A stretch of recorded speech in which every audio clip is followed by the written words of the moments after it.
right, y'all, we back on another episode of Let's Talk About It with JMACK, episode 17. I want to thank you all for tuning in once again.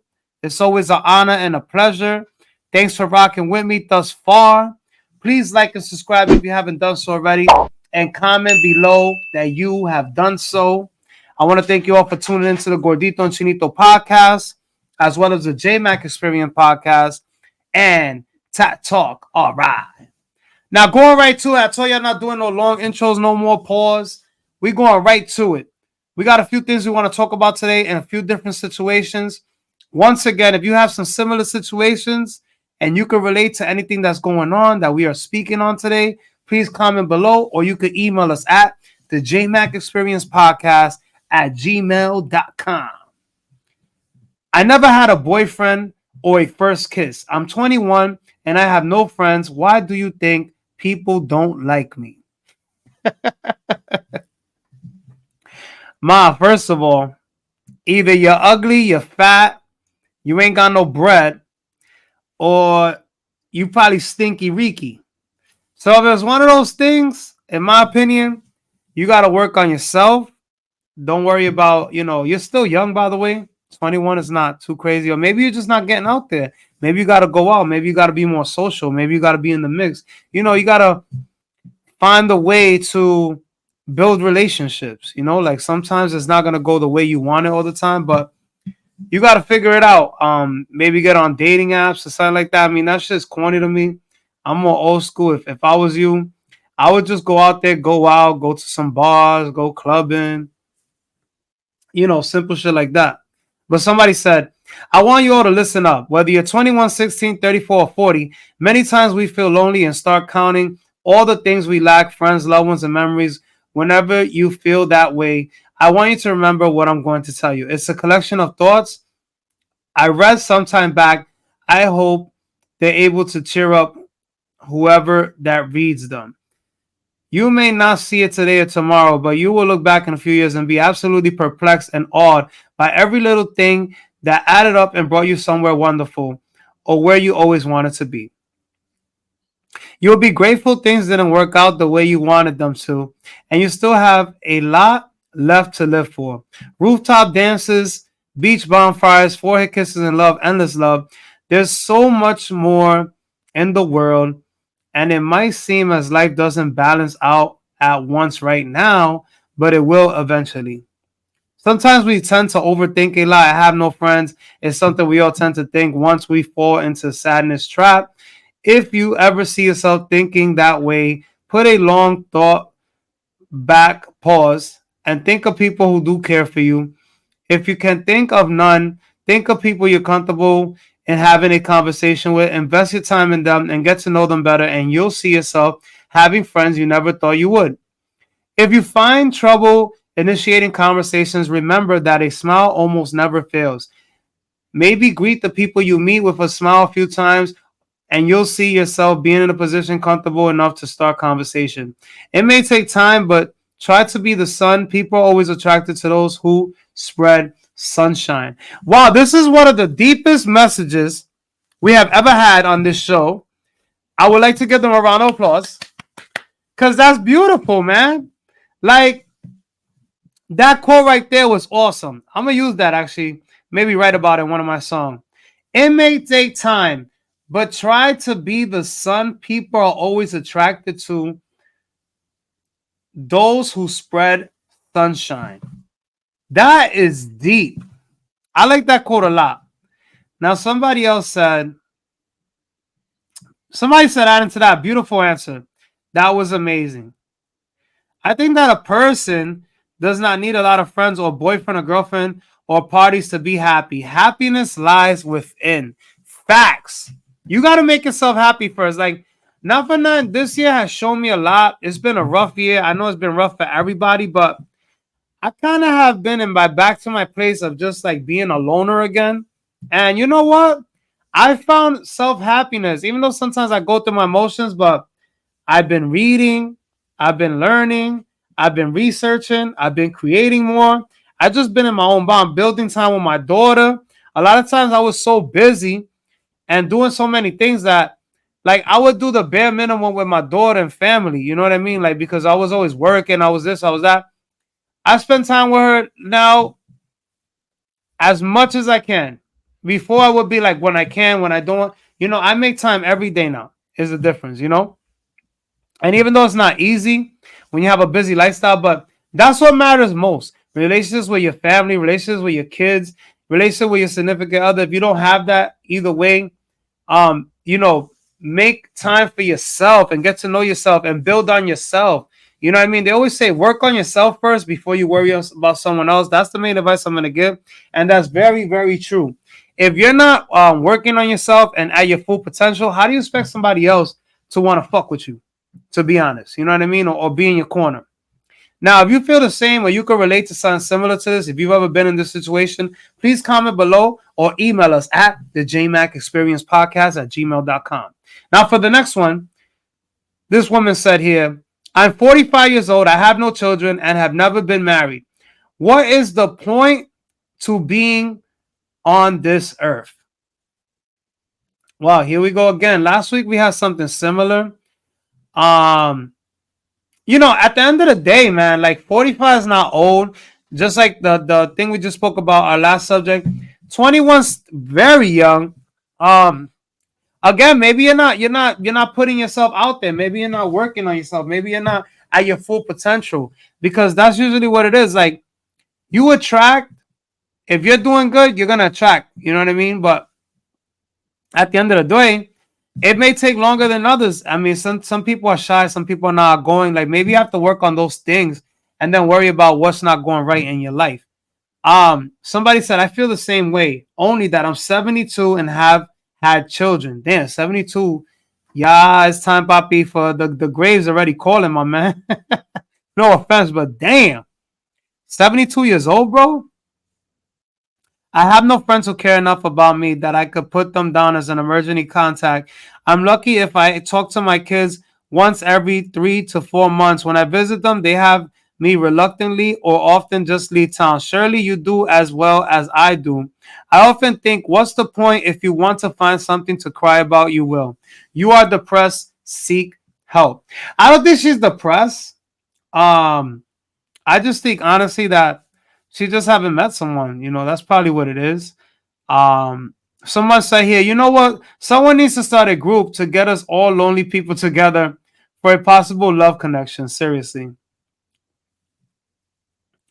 Someone said, let's see here what they say. Reality usually sounds that way, unfortunately, but you said no lie. You are an inspiration. I live almost the same life, although I still work full time, but I prefer not to have human interaction.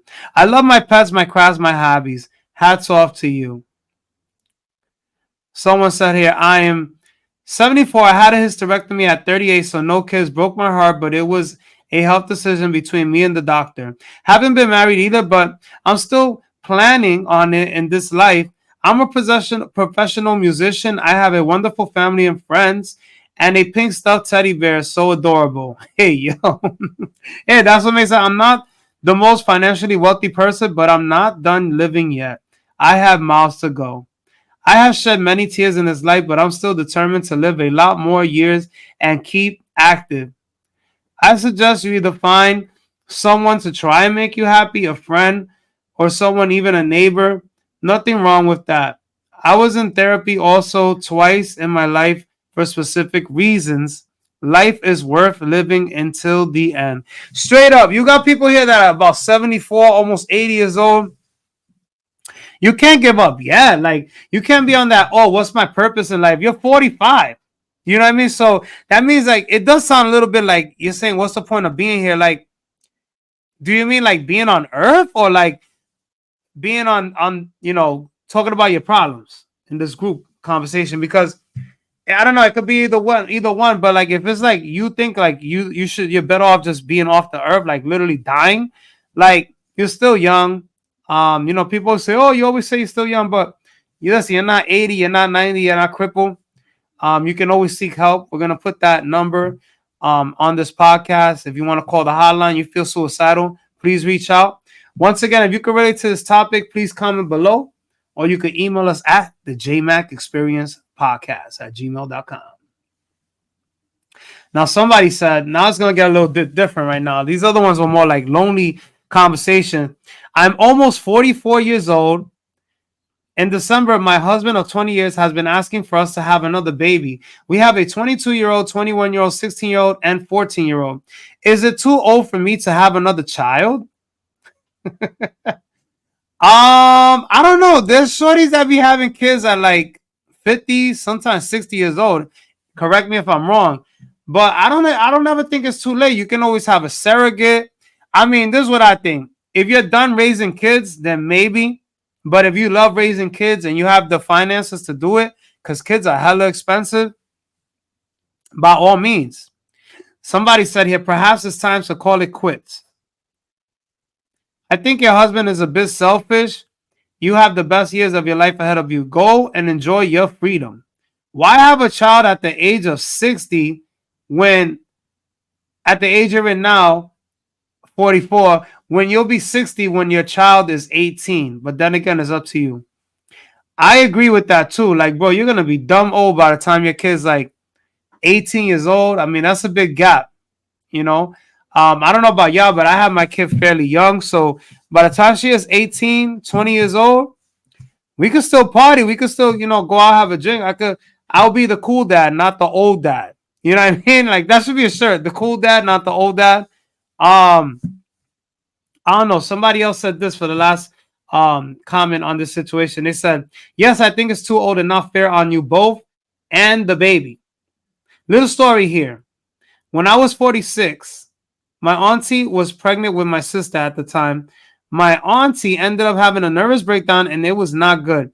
I think my aunt cared a lot for her, but in the end, she ended up losing the baby. And not only that, they said that if she would have had the baby, it would have had a lot of complications due to stress and the basically her age.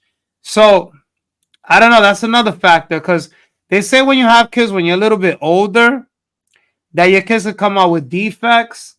And, not saying that you're not going to love them the same, but they could come out literally handicapped or with special needs. And that's very rough, and sad at the same time. Now, if you feel the same and you feel different about this situation, please comment below or email us at the JMACK at gmail.com. Now, for our last and final topic conversation of the day. This one, I always like to switch it up. This one's rather funny to me. My boss asked me, were you born stupid or did you just grow that way? How should I answer him politely? Well, I would tell my boss to go fuck himself. Not for nothing. Like, yo, one thing that I hate, and this actually happened to me this week. I don't want to say no names or be specific. I hate when people try to talk to me like I'm dumb or I'm less than or I'm a little kid at that. Like, just because you have a higher position or you might consider yourself a professional in this world or you might just have a motherfucking chip on your shoulder, you're not going to talk to me how the fuck you want to talk. Because number one, I'm not going to allow that shit. I'll tell you to go to fucking where you came from. And I don't give a fuck, win or lose. Like, I'll throw down with you for some dumb shit like that. Like, bro, you're not going to fucking belittle me and talk to me like I'm less than because you feel that you have a higher position. Granted, I always take constructive criticism. If somebody wants to give me advice, I'll listen. But like you calling me stupid or dumb or something like that, or like talking to me like I'm your child, that shit's going to stop right then and there, bro. Because I'm not going for that shit. There's no job in this world that could pay you enough for someone to talk to you like that. You know what I'm saying? Like, even if you're making millions of dollars and shit like that, like, maybe then it's kind of an exception. But at the same time, I feel like you got to nip that shit early. Because if you don't, it just gets worse and worse and worse. Somebody said, I had an old boss speak to me that way. I made a mistake and said, I'm sorry. He responded, you're right. You're sorry. You're a pathetic excuse for being a human being. What? This is what I'm talking about. I was fresh out of high school, very shy, and this 40-plus-year-old man just ripped me a new one. I looked at him and told him to apologize. Told him I apologized. I made a mistake, but it was not okay for you to speak to me that way, and walked away. He later came and apologized to me. He was retired military and had a habit of speaking to his employees that way, but he never did that to me again. On another occurrence, I had another employer be rude and disrespectful in front of all of a staff meeting. She shushed me during the meeting when I brought up an idea. Savage. Then after, I went to her office and told her that her actions at the meeting were unacceptable. And I told her, you tell me how valuable I am to the organization, then treat me like you don't want me here. She didn't remember doing it and then started to cry. I stood up and said, you shushed me, you were disrespectful and rude, and I'm the one that's supposed to comfort you? I'm going home for the rest of the day. While normally I don't recommend leaving in my scenario, it was okay as I was almost done and on salary. I honestly didn't care at that point if I got fired. I found a new job a month later. Big fucking facts, yo. I talk about this shit all the time with my boy Chinito. Like, bro, sometimes we stress about a job or like where we're working at the moment, and there's a million other fucking jobs. You might get something even better. You feel what I'm saying? Like, you always stressing this bullshit ass job and the way they fucking treat you, when you could probably just bounce from that bullshit, stop taking that bullshit, and get something better and be happier at that. Now, the last thing about this, somebody said, I don't understand why managers get so abusive and rude. The employee will, at the minimum, dislike or not trust them forever or sell their comfort to someone else, meaning you'll get another fucking job. It's never a win for a manager. Facts. Know how to talk to your employers. Know how to talk to people in general. You should be polite. Treat others as you want to be treated. Isn't that what they say? So it doesn't give you no fucking audacity to talk down on nobody. And we're going to end it with that. Have respect, show love to others, and treat others the way you would want to be treated. Once again, it's been an honor. Let's talk about it with JMACK, episode 17. We signing out. Grah!